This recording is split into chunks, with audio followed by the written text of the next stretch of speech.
Hello everyone, this is Dheeraj Suri and I welcome you all in Dheeraj Suri classes.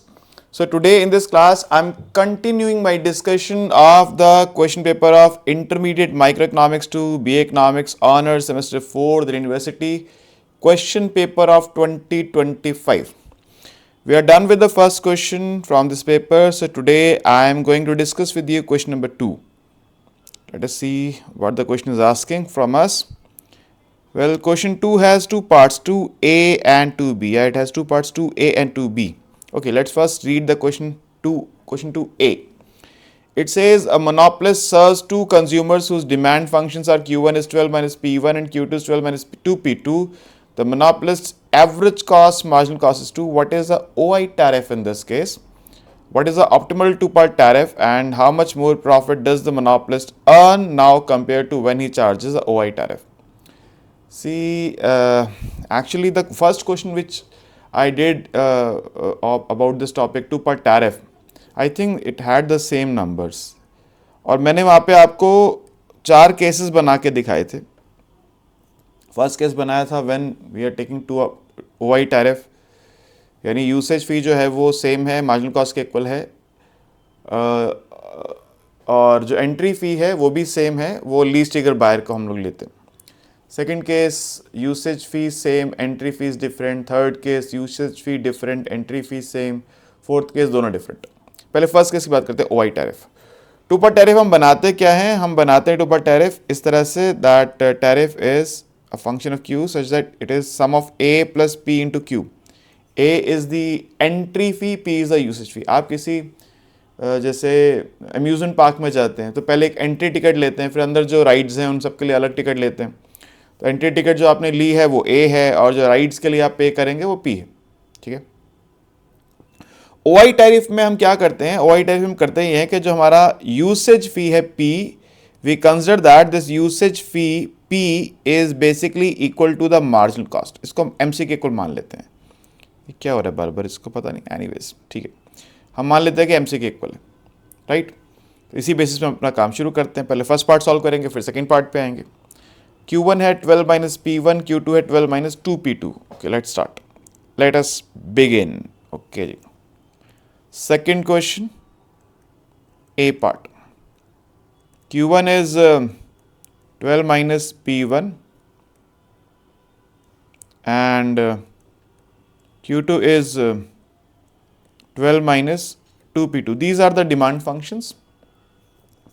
Also, we have cost function, which is AC, which suggests that AC is equal to MC is equal to. आपको पता है जो MC given होती है उसे cost कैसे निकालते हैं? एक पासिंग नोट देता हूँ आपको. CQ is integration of MC with respect to Q. तो ये आएगा क्या? 2Q. अब यहाँ पे मैं अभी वो कॉन्स्टेंट ऑफ इंटीग्रेशन कंसिडर नहीं कर रहा हूँ अभी. ठीक है. वो फिक्स कॉस्ट होता है, वो कंसिडर जब तक क्वेश्चन खुद से ना कहे हम कंसिडर नहीं करते उसको.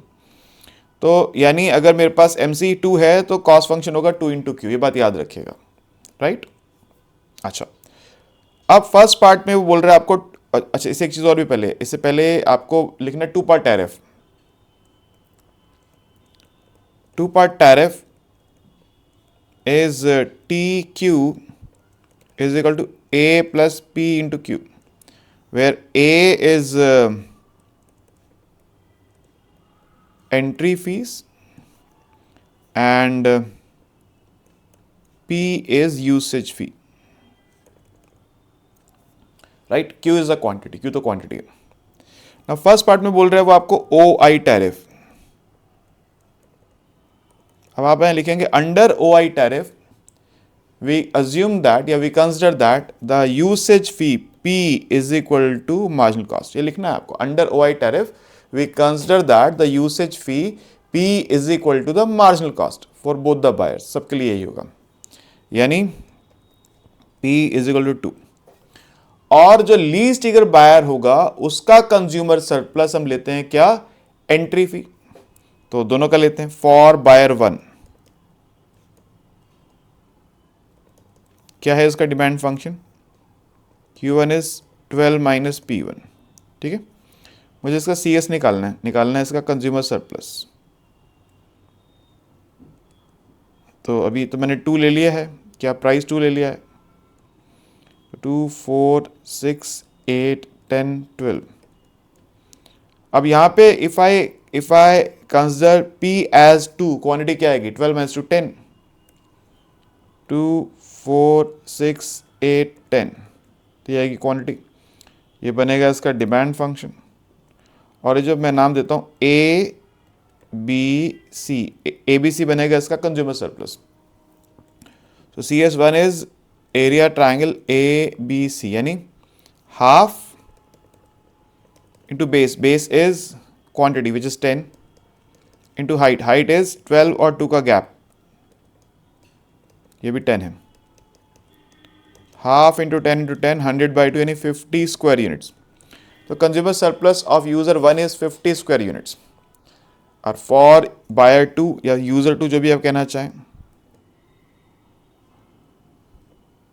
Buyer 2, Q2 is 12 minus 2P2। इसका क्या बनेगा जी? कंज्यूमर सरप्लस क्या बनेगा इसका? यहाँ भी आप 2 लेके चल रहे हैं, तो व्हेन प्राइस इज 2, क्वांटिटी कितनी आएगी? 12। मैक्सिमम प्राइस यहाँ पे कितना आ सकता है? मैक्सिमम आ सकता है 6, 2, 4, 6। And when price is 2, quantity आएगी 8, 2, 4, 6, 8। तो ये इसका डिमांड फंक्शन हो गया। DEF है इसका कंज्यूमर सरप्लस। तो CS2 is area triangle DEF which is half into base. इसका बेस कितना है? बेस इज 8 इंटू हाइट कितना है? 6 और 2 का गैप, 6 माइनस 2। तो दिस इज 32/2, 16 स्क्वायर यूनिट्स। तो what is entry fee? Entry fee A is equal to minimum of CS1 CS2, यानी मिनिमम ऑफ CS1 50 16 यानी 16।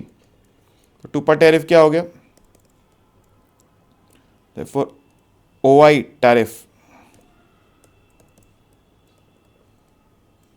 is TQ is equal to entry fee 16 और usage fee है 2, TQ 16 plus 2Q। First question इतना ही पूछा था, लेकिन second question में वो कह रहा है कि आपको ऑप्टिमाइज करना है और फिर कंपेयर करना है कि ऑप्टिमाइज करने पे प्रॉफिट कितना ज़्यादा आता है। तो इसलिए मुझे फर्स्ट केस का पहले प्रॉफिट भी निकाल देना चाहिए यहीं पर। तो प्रॉफिट फ्रॉम बायर 1, ये होगा रेवेन्यू माइनस कॉस्ट। रेवेन्यू क्या है सर? 16 plus 2Q। कॉस्ट क्या है सर? मैं बताया था कॉस्ट कैसे आएगी, MC का इंटीग्रेशन करके वो आएगी क्या? 2Q। तो 16 रह जाएगा सिर्फ प्रॉफिट यहाँ पर। And profit from buyer 2 same. यहाँ मैं एक ले लेता हूँ सब्सक्रिप्ट 2Q1 1 TQ1 TQ1 ऐसे कर लेता हूँ। 16 प्लस 2Q2, ये रेवेन्यू आएगा इससे, और कॉस्ट इसकी भी आएगी 2Q2। यहाँ प्रॉफिट भी कितना आएगा? 16। तो टोटल प्रॉफिट कितना हो गया? टोटल प्रॉफिट इज 16 प्लस 16 यानी 32। ये मोनोपोलिस्ट का प्रॉफिट होगा अगर वो OI टैरिफ फॉलो करता है। तो सेकंड पार्ट को वापस से पढ़ते हैं, क्या कह रहा है देखिए। सेकंड पार्ट को मुझे कह रहा है वो what is the optimal 2 part tariff and how much more profit does the monopolist earn now compare to when he charges the OI tariff. Question ने यहाँ पे बताया नहीं है कि दोनों से सेम यूसेज फी लेनी है, डिफरेंट यूसेज फी लेनी है, सेम एंट्री फी लेनी है, डिफरेंट एंट्री फी लेनी है। तो यहाँ पर बेस्ट केस सिनेरियो क्या होगा? बेस्ट केस सिनेरियो होगा हम मान लें दोनों से different entry fee, different usage fee लेनी है और फिर ऑप्टिमाइज कर लें।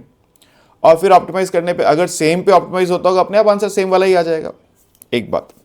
दूसरी बात मैंने बताई थी आपको कि अगर आप दोनों यूजर से डिफरेंट एंट्री फी चार्ज करते हैं तो इस केस में ऐसा होने पर तो जो आपकी यूसेज फी आएगी P, वो हमेशा MC के इक्वल आएगी। ये मैंने आपको फर्स्ट लेक्चर में ही 2 पार्ट टैरिफ के करके दिखाया था। दोबारा कर लेते हैं, ठीक है। देखिए तो सेकेंड पार्ट में हम क्या मानते हैं, हम कहते हैं let monopolist charges different usage fee and different entry fee from both the buyers. ठीक है, ये मान लेते हैं, क्योंकि क्वेश्चन जब कुछ नहीं कहता तो यही बेस्ट केस है, भी एकदम फ्रीडम दे दो, फिर तो जहां मैक्सिमाइज होगा अपने आप वही आंसर आएगा। तो ये लिख दिया आपने, let monopolist charges different usage fee and different entry fee from both the buyers. मैंने इस बात को आपको बताया था कि अगर दोनों का आप लेंगे consumer surplus as a entry fee अलग अलग, तो पी एम सी के इक्वल आएगा ही, वो भी देखते हैं आ जाएगा। Let usage fee from buyer 1 is P1, तो टी क्यू क्या बनेगा? अच्छा, इसका पहले निकालना पड़ेगा मुझे कंज्यूमर सरप्लस। CS1 आएगा क्या?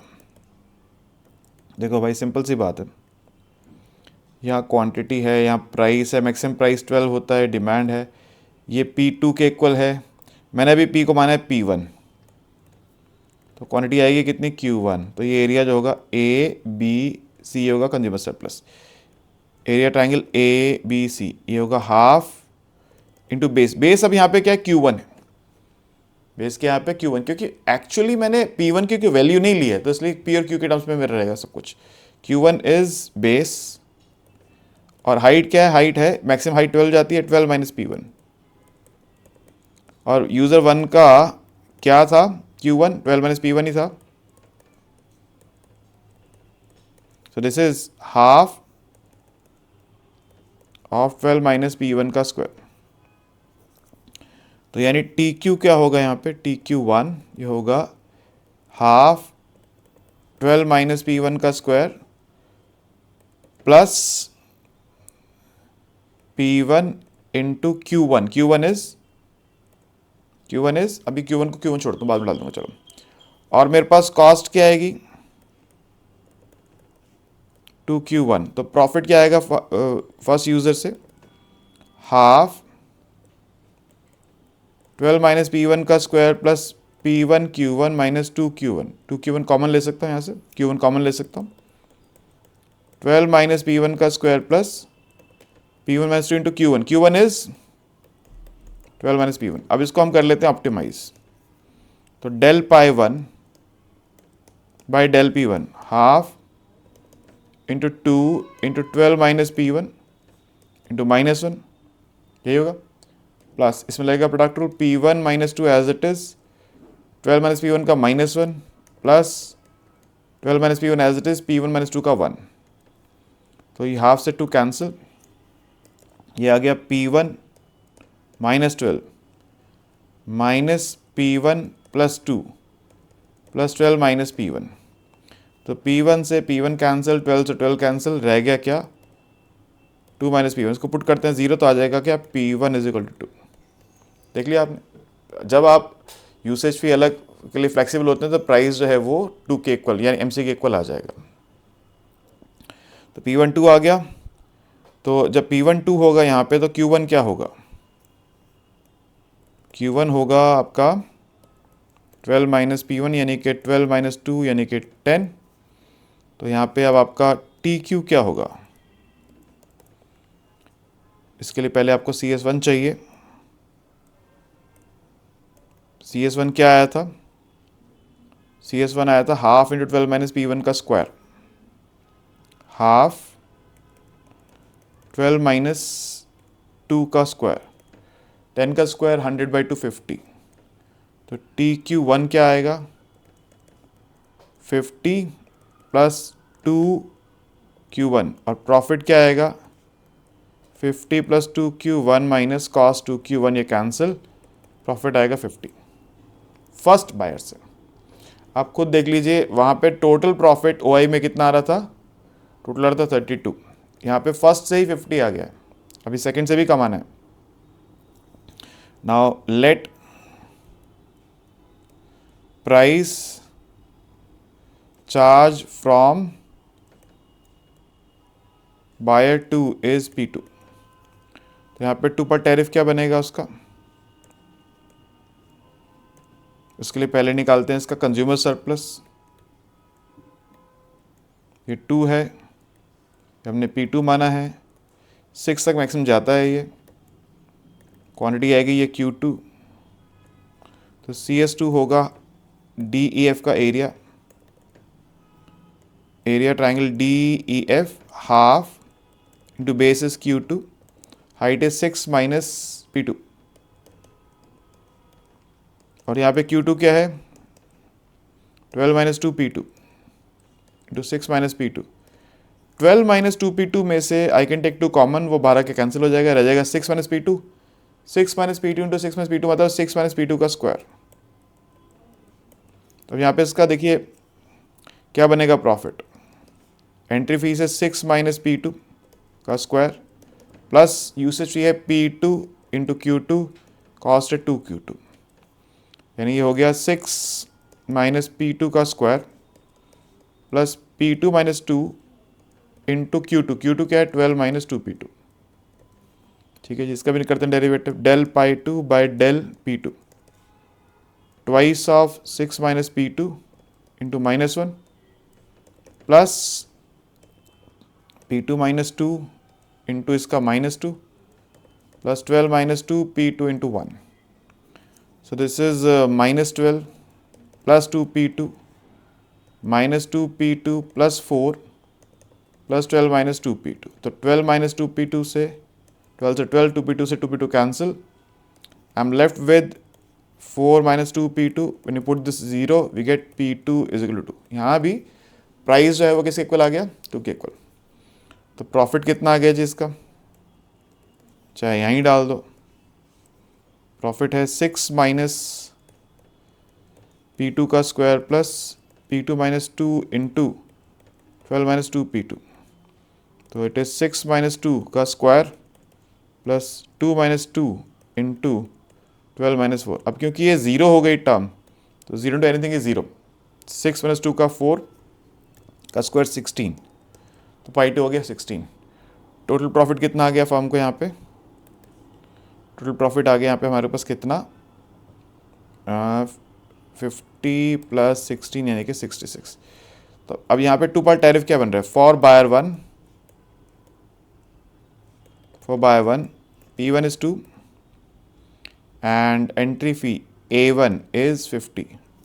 2 पार्ट टैरिफ बना था कितना हमारा, TQ1 is 50 प्लस 2Q1 for buyer 2 P2 is 2, entry fee A2 is 16, so 2 per tariff TQ2 is 16 plus 2Q2, ये दो आगे 2 per tariff, प्रॉफिट आ गया कितना आ रहा है 66 आ रहा है प्रॉफिट। तो यहाँ पे एक बात और निकालनी थी, देयरफॉर एक्स्ट्रा प्रॉफिट कितना है,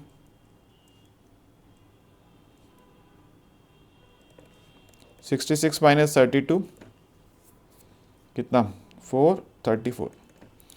तो यहाँ पे ऑप्टिमलिटी के केस में फर्म क्या चार्ज करेगी, दोनों बायर से मार्जिनल कॉस्ट चार्ज करेगी एज ए यूसेज फी और दोनों का कंज्यूमर सरप्लस चार्ज करेगी एज एंट्री फी।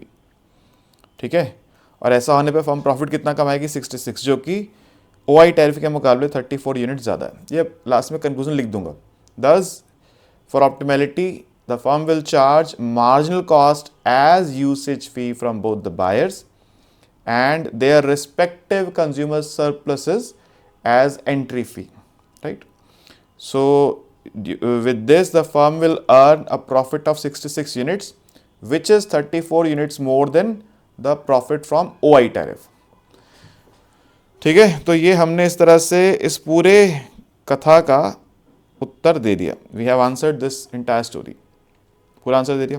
ठीक है, अब अगला क्वेश्चन देखते हैं। बी पार्ट, ये फर्स्ट पार्ट 12 मार्क्स का था, अभी 6 मार्क्स का है। In a two agent two commodity economy let A and B have positive endowments of two goods X and Y, determine the Pareto set if their utility functions and endowments are represented by UA XAYA is max 2XAYA, UB XB YB is min XB YB, WA is 44, WB is 66। जो agent A है उसका maximisation function है और agent B का minimisation function, लियोंटिफ function बोलते हैं minimisation को। आपको यहाँ पे बोल रहा है कि ओ आई टैरिफ बताइए। ये क्वेश्चन मैंने कराया हुआ है आपको, वो एक क्वेश्चन कराया ना जिसमें गोविंदा और आमिर करके क्वेश्चन कराया हुआ है, वर्कशीट में क्वेश्चन है जिसमें मैंने लिखा हुआ है गोविंदा एंड आमिर। उस दिन शायद जब क्वेश्चन बनाया होगा, मैं कोई मूवी देख रहा हूँ जिसमें मेरे को गोविंदा और आमिर नजर आए होंगे या कुछ हुआ होगा, मैंने वो नाम लिख दिया। ठीक है, लिख दिया, अच्छी बात है। अब देखो यहाँ पर ये क्वेश्चन सॉल्व कैसे होगा, आसान सी बात है। मेरे पास यहाँ पे यू ए क्या है, सेकंड का बी क्वेश्चन कर रहा हूँ मैं। U A is maximum 2xa ya, ub is minimum xb yb, and endowments are, endowments भूल गया मैं क्या थी, 4 and 6. अच्छा, WA is 4,4, WB is 6,6. So therefore here we have, हमारे पास क्या है, XA plus XB is 4 plus 6 10, YA plus YB is 4 plus 6 10। दोनों के पास मैक्सिमम जो क्वांटिटी हो सकती है वो 10 यूनिट्स हो सकती है, कि एंडाउमेंट ही 10 है, गुड एक्स भी 10 है, गुड वाई भी 10 है। देखो ज़्यादा रिजिड कंडीशन एजेंट बी की है, क्योंकि उसको हमेशा क्या चाहिए, optimally X B equal to Y भी चाहिए। For optimality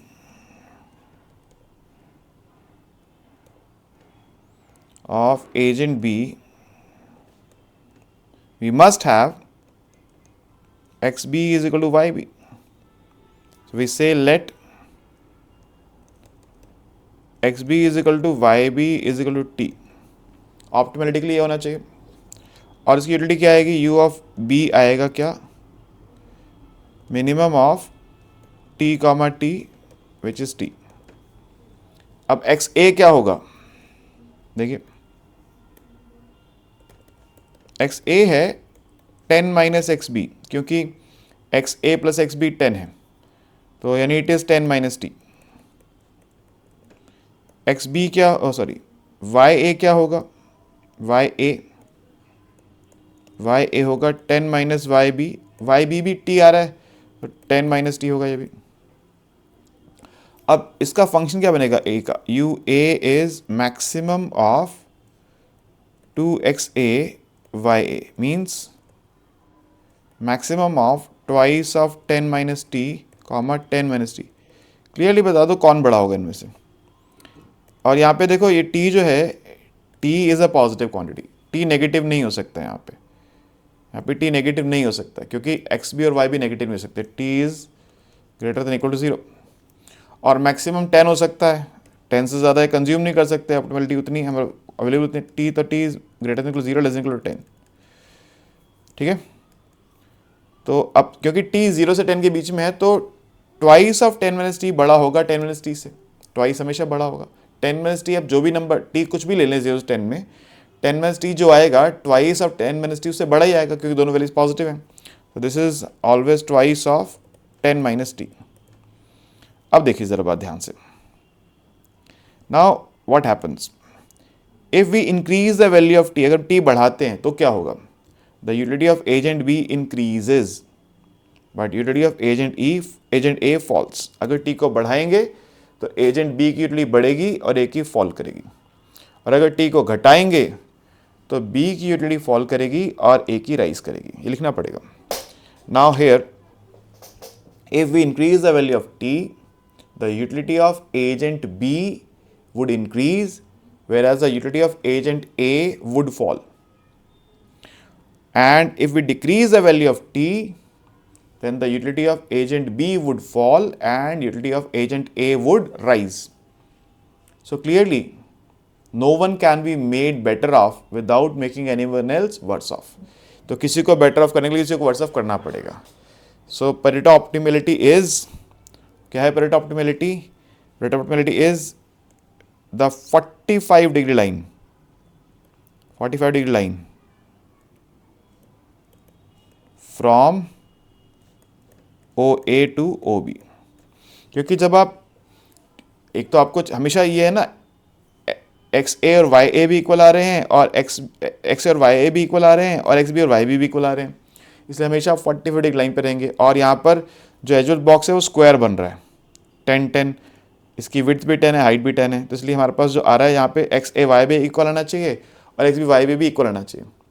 x A should be equal to Y A and X B should be equal to Y B. So means this is the contract curve, ये हमेशा बनेगी contract curve. ठीक है, तो contract curve is या Pareto efficient set is 45 degree line from O A to O B. ऐसा कह सकते हैं X A is equal to Y A is equal to 10 minus T, X B is equal to Y B is equal to T, where T lie between 0 to 10। तो ये हमारा contract curve बन गया। ठीक है जी, सिंपल सी बात है, कोई मुश्किल क्वेश्चन तो ये था नहीं, आसान सा क्वेश्चन, 6 नंबर मिल गए। Thank you, goodbye, take care. फिर मिलेंगे अगले क्वेश्चन के साथ अगले लेक्चर में, राइट? ओके, कोई बात समझ नहीं आई है, कुछ पूछना चाहे तो डाउट क्लास में आके पूछ लीजिएगा। ठीक है जी, ये जाते जाते दिखा रहे तो बच्चे के बोलते हैं सर लास्ट सीन दिखा दिया करो, क्या था, ताकि हम नोट डाउन कर लें। वैसे भी आप रिवाइंड करके भी नोट डाउन कर सकते हो। फिर भी कुछ पूछना हो तो डाउट सेशन में आके पूछिएगा, right? Okay, thank you, goodbye, take care.